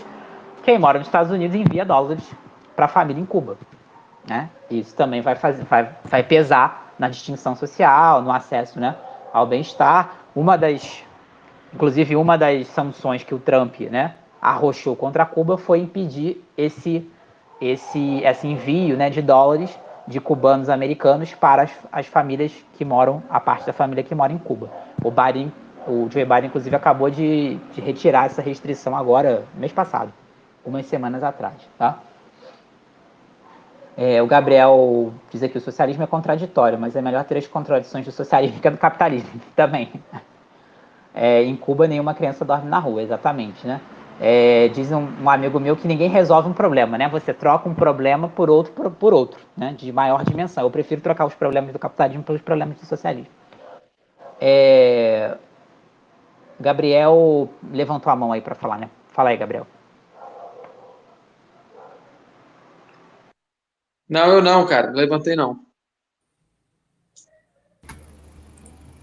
É a sua mão que tá levantada, Roberto. É o Ainda. meu outro perfil. Então não vai sair. Bem, mais alguém quer falar, gente? Ou tem alguma pergunta, dúvida, ou quer comentar um pouco sobre o debate de hoje? Estamos chegando aqui já quase no nosso teto. Vai lá, André. Eu só queria terminar rapidinho, Roberto, o meu raciocínio. Em relação a uma coisa importante que você trouxe, a questão da libertação nacional. Né, quando a Revolução ela foi teorizada pelo Marx, ele estava pensando que os países desenvolvidos iam começar esse processo, né, de adesão ao socialismo, só que acontece, na verdade, começa a acontecer na Rússia, que é um país periférico, e é um país periférico até os dias de hoje. Não nos tempos da União Soviética, lógico, isso aí é uma outra questão. Mas existe essa questão da libertação nacional que ela é muito importante, porque existe essa questão do internacionalismo proletário no marxismo, mas a libertação nacional ela é essencial, porque além do próprio capitalismo que se institui aqui, das próprias contradições que ele carrega, existe a questão do imperialismo e da dominação estrangeira. Então, a revolução aqui ela tem que adquirir esse caráter nacionalista. E aí é o caso cubano, né? Que inclusive o caso cubano, primeiramente, não era marxista, né? Era uma revolução de caráter libertador nacional, era nacionalista. O Cuba só vai aderir ao marxismo quando recebe as represálias dos Estados Unidos e não tem aliados na América Latina e ela se vê no cenário de se declarar socialista, né, e conseguiu o apoio formal da União Soviética. Mas nem por isso Cuba se tornou um país satélite, vamos dizer assim, da União Soviética. Na verdade, Fidel ele era bastante autêntico e autônomo em relação às suas decisões, inclusive muitas delas defrontando com os interesses da União Soviética, né? Enfim. Outra questão central a questão que o Gabriel trouxe, do particular ao geral. A última questão em relação a Yasmin, que é essencial. que foi uma coisa que o camarada Roberto trouxe, que a disputa pro sepultamento do capitalismo no Brasil e na América Latina significa balançar essa estrutura do capitalismo global, né? Porque o capitalismo global se fundou a partir do nosso desenvolvimento e sobrevive a partir das custas dele, né? Então isso significaria possivelmente um sepultamento do capitalismo global, né? O Brasil, o segundo, terceiro ou o maior exportador de alimentos do mundo, é um dos maiores exportadores de petróleo do mundo, né? Se eu não me engano, o sétimo, oitavo, enfim, é um dos maiores exportadores de recursos minerais e extrativismo animal, né? E toda essa questão, né? Que levaria à derrubada do capitalismo de uma forma geral, né? Não traria vias de sobrevivência. Outra questão é do particular ao geral, que o Gabriel trouxe, né? Isso é muito importante. Eu vou ficar só na teoria do marxismo de dependência, não vou me alongar muito, porque tem um texto do Teotônio dos Santos que ele fala justamente em relação a essa questão da particularidade. E ele não fala só da questão da particularidade dos processos econômicos que a gente tem aqui no Brasil. Ele dá, inclusive, uma interpretação um pouco mais do ponto de vista, por exemplo, das ciências médicas, né? De que o esgotamento da nossa população, o estresse, tudo isso em maiores doses do que visto nas classes operárias e nas classes dominadas dos países centrais, essa maior dose, ela na verdade, ela está condicionada a essa maior exploração que a gente vê aqui no nosso capitalismo do tipo dependente, né? Então, essa particularidade, que ela não pode ser vista só nela, né? Ou a gente não pode ver, por exemplo, um buraco na rua e interpretar aquilo por si só, mas na realidade, enfim, uma série de processos que o Brasil não é pioneiro na construção de máquinas para construir uma pavimentação necessária, enfim, todo esse processo que está vinculado à dinâmica do capitalismo global, perdão. Então isso é muito importante. E inclusive o caso de Petrópolis, né, que inclusive é uma outra debate que é em relação à urbanização que a gente tem na América Latina, que é uma urbanização vinculada a esses interesses das porções centrais do capitalismo, né, que fazem com que as nossas cidades sejam tão condicionadas aí a servirem como fixos, né, para exportação, né, de produtos majoritariamente primários. E outra questão que eu tinha visto aqui no chat foi em relação a questão do... Perdi um pouco aqui. Foi a questão cubana, isso já foi, enfim, bem elucidado pelo camarada Roberto, mas a própria contradição do camarada Yasmin coloca, a contradição do socialismo é a própria existência do capitalismo, né? Porque, na verdade, o socialismo, ele, como uma de suas bases, né, pressupõe o multilateralismo e a cooperação, não essa cooperação vista no discurso liberal que a gente tem nas organizações internacionais, mas uma cooperação internacional que seria, né, o mundo comunista, né, como a gente, enfim, algumas vezes pode idealizar, mas na verdade é uma realidade material e não exportável, né? Cada país vai fazer a seu modo, né? E isso que explica, inclusive, grande parte da espoliação econômica que Cuba vive, né? Porque ela tem poucos aliados e ela não tem respaldo, né, historicamente na América Latina, assim como não teve o Haiti quando declarou independência numa América Latina recheada de sociedades escravocratas, né? E o socialismo também, finalizando aqui, ele tem uma questão que difere do capitalismo, essencial. O capitalismo, ele é um regime que a gente importou. É um regime que as instituições que a gente tem no capitalismo, as instituições burguesas que a gente tem no capitalismo, não a dinâmica, mas todo o aparato, né, que a gente tem no capitalismo aqui no Brasil, ele é importado de outras realidades, né? Ele é importado para exercer um interesse para determinados países. Quando uma revolução que a gente diz socialista, como foi Cuba, usando José Martí, né, que era um cara que não era um cara socialista, era um cara que tinha um profundo conhecimento em relação à realidade cubana, na verdade o socialismo ela é a oportunidade que a gente tem de formar um regime econômico, não entrando necessariamente na questão de uma comparação com o socialismo soviético, mas uma questão de um regime econômico protagonizado pelo seu povo, pela sua população. Um regime econômico encabeçado pela classe que produz a riqueza, que é a classe trabalhadora, né? Então, e o socialismo ele adquire diferentes formas em diferentes realidades nacionais. Então, é uma forma da gente fazer um regime econômico mais adaptado à nossa realidade, adaptado às contradições que a nossa realidade tem, e a nossa própria condição cultural, identitária e política, né? Por isso que, enfim, cada socialismo tem suas contradições, mas cada socialismo tem a sua própria formação, né? E o seu próprio caráter, né? Não deixando de ser socialista, lógico. Mas, enfim, eram essas as últimas contribuições. Obrigado, André. Só ler aqui o comentário do Sérgio, né, aqui no chat. O FHC não precisava ter pedido para esquecer o que ele escreveu. A incorporação que ele fez em seu governo, no fundo, foi o que ele escreveu: associar-se ao capitalismo global como país periférico, né, colonial, como fornecedor de bens primários e só. Exato, Sérgio. É isso que os marxistas da dependência colocam, né? Eu recomendo de novo o livro da Roberta Spadini, né? A teoria da interdependência do Fernando Henrique Cardoso. Só uma questão, não é só como fornecedor de matérias-primas, né? Mas a própria... É mais do que isso, né? É manter o fornecimento de matérias-primas, mas abrir a economia do país para que os processos de industrialização, de serviços, tudo que tiver envolvido com tecnologia, não sejam desenvolvimento próprio nosso, mas sim apenas um espraiamento, né, do desenvolvimento dos países centrais agindo diretamente na nossa economia. Ou seja, o Fernando Henrique Cardoso, na verdade, ele é o grande ideólogo do projeto de sociedade da burguesia brasileira, né, da burguesia dependente brasileira. É isso. É o projeto de classe, né? É o projeto de classe da burguesia brasileira ali explicado de forma, né, intelectual, acadêmica, científica, na obra do Fernando Henrique Cardoso, que, inclusive, acho que todo mundo tem que ler, inclusive a militância, porque a gente tem que entender o que os nossos inimigos pensam.